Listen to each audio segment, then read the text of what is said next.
Merry Christmas, everyone. It's December 25th, 2019, day 1645 since my daughter Shayna passed away on June 24th, 2015.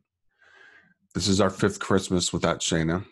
This is our first Christmas without our dog Zoe, our first Christmas in 15 years.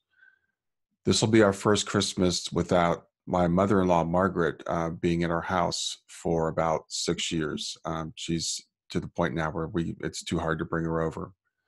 So things are changing. It's about 7:30 in the morning. I'm up getting ready to go for my walk for the day. Kayla's asleep in her bed here, and my wife Tywana is asleep upstairs. I want to talk about what Christmas is like now and the challenges of Christmas as things change. As I was lying in bed last night, I was thinking about when I was young. Christmas was a palpable feeling. I mean, there was that feeling in your chest when you knew that Christmas Day was coming the next day. And I would lie in bed and wait for my parents to wake up so I could go down and open my presents. And as you grow older, you kind of grow out of that, that anticipation of getting things for Christmas. But then you have your own children. And when the girls were young, I would stay up late putting together the doll houses or putting together the electric piano we bought for Shayna when she was 13, just a couple years before she passed. And to think about the joy on their faces the next day, I had trouble sleeping even as a parent, and waiting for them to wake up in the morning and to see their faces as they got their gifts. I mean, Christmas was a magical time.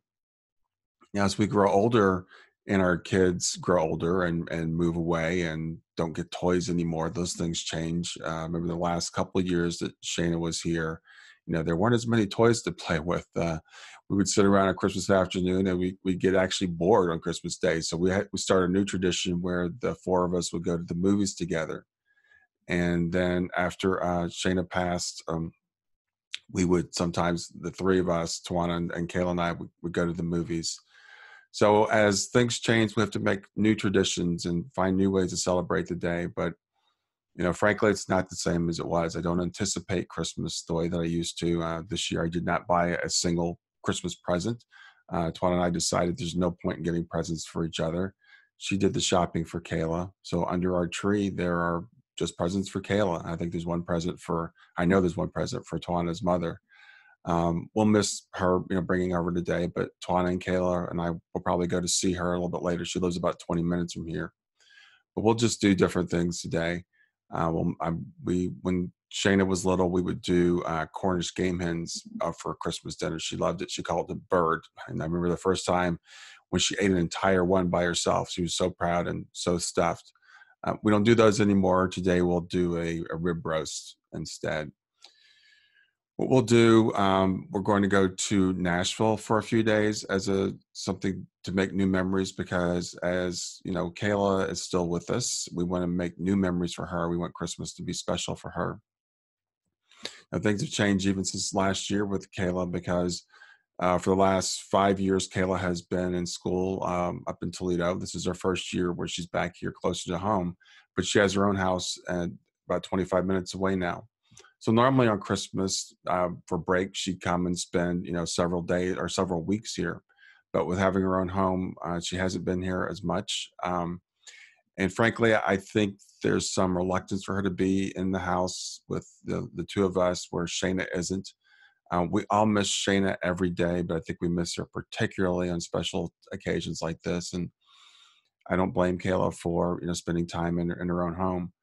Another tradition that Kayla and I have is that we go out every year, we buy a snow baby, an ornament to commemorate Christmas. And she had her collection of snow babies, and Shayna and I would go out and buy an ornament for her every year. And Kayla and I have continued that tradition. But this year, frankly, I think we both forgot about it. Christmas sneaked up on us. She wasn't spending as much time here because, as I said, she's been spending time in her own house. So we didn't do that. And I'm not sure when we're going to get a chance to do it, because we're leaving town tomorrow and we'll be gone for a little while. So Christmas is different. I was thinking this morning as I woke up, not as many tears. I miss Shayna every bit as much as I ever have, if not more. I don't know what the reason is for the lack of tears. I don't know if I think tears kind of come from an overflow of emotion. And as I go along, my capacity to hold the emotion maybe has gotten bigger. I don't feel like my missing her is any less or my pain is any less, but not as many tears this year. That's just an observation. I really can't say why. So while I'm talking about Christmas, I want to take the opportunity here to address some questions I've gotten. I was talking to a client the other day, and she asked me if I believe in the miracles of Jesus. And of course, Christmas is when we celebrate Jesus' birthday. And I want to say, because sometimes people ask, or people will say, "Well, you hate God now, or you hate Jesus, or you hate the Bible, or you hate Christianity, or you hate religion, or you hate all these different things." And nothing could be further from the truth. I still look at Jesus as a great example to me. I still look at Jesus as a spiritual master.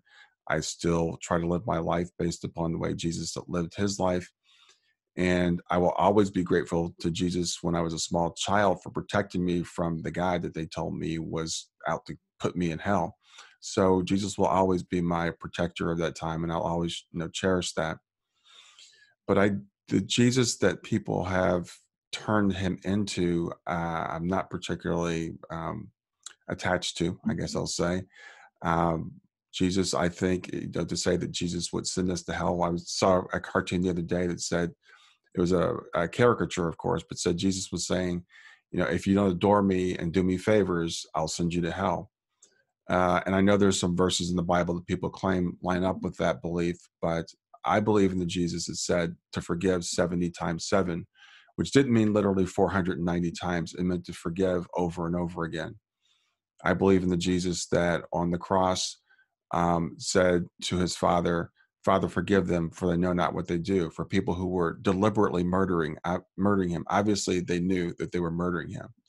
So if Jesus forgives those that murder him without their quote unquote repentance, if he tells us to continue to forgive over and over again, then why would he or his Father, who he's just like, judge us and send us to eternal torment? So no, I don't believe that. It doesn't mean I don't love the Bible. I think there's a lot of good stuff in the Bible. I still quote the Bible. I still get great inspiration from the Bible. And I still, again, love Jesus, and I love what's become my understanding of God, not the Sunday school God I was taught, but the God that I know now to be the source of all creation, the God I know to be living inside of me and to be closer to me than anything could possibly be. And there's no way to hate God without hating myself. So that's impossible. So I don't feel that way. So I just wanted to cover that real quick while I'm having this conversation here on Christmas Day. So I'm going to end now and get ready to go on my walk. I'll walk for an hour and a half or so, and then I'll come back and make breakfast for Tywana and Kayla, and we'll have our Christmas Day. And we will make new memories today. I have to admit, the last 5 Christmases are kind of a blur. I don't really remember any of them in particular, but we've gotten through them. We cherished each other. We cherish our time together with each other, and I encourage you to do the same as you go through these holidays. And again, it's day 1,645 since Shayna passed. I've survived 1,645 days. It's my first Christmas without my dog Zoe. I miss her today, but I will see them again, and it's not an infinite amount of time between now and then. So I celebrate the fact that that time is getting closer. So everyone, again, Merry Christmas, and if I don't see you, Happy New Year. Out.